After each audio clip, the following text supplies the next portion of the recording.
दोस्तों नमस्ते प्रणाम। मैं मालती हमारे यूट्यूब चैनल पर आप सभी लोग को स्वागत है। आप लोग कैसे हैं? उम्मीद करती हूँ अच्छे होंगे।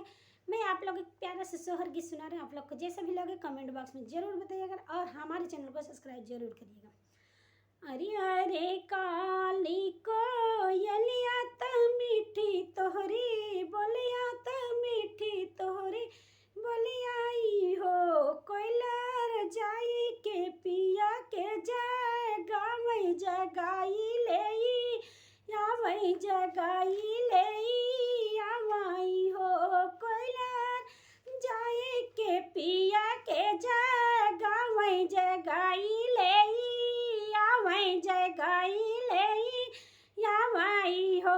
इतनी बचन सुनी कोयलर तेरानी जी से पूछई तेरानी जी से पूछई हो रानी कैसे के तोहरी महलिया त कौने रंग दर वाजत कौने रंग दर वाजनी हो रानी कौने बरन तोहरे पियवा जगाई ले आई जगाई ले आई नी हो रानी कौने बरन तोहरे पियवा जगाई ले आई जगाई ले आई नी हो। इतनी बचन सुनी रानी त कोयलर से बोलाई त कोयलर से बोलाई हो कोयलर लाल रंग हमारी माँ हलिया त लाल रंग दर वाजत लाल रंग दर वाजनी हो कोयलर सवरे बरन हमरे पिया जगाई ले यावा जगाई ले यावनी हो कोयलर सवरे बरन मोरे पिया जगाई ले यावा जगाई ले यावयू हो।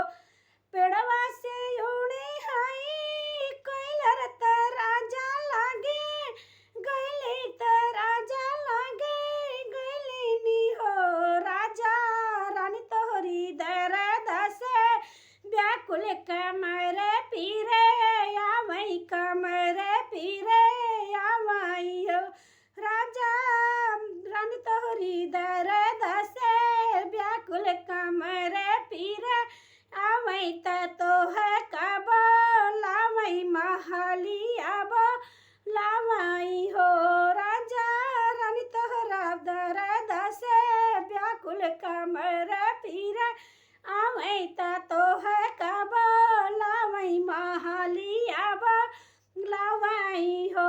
इतनी बचन सुने राजा त सुना हुना पावई त सुना हुना पावई हो रामा हल बेगे आवई माँ हलिया तरानी जी से पूछई तरानिया से पूछई हो राधा कमना जरूरत तो है लागी त हम कब लायू त हम कब लायू हो।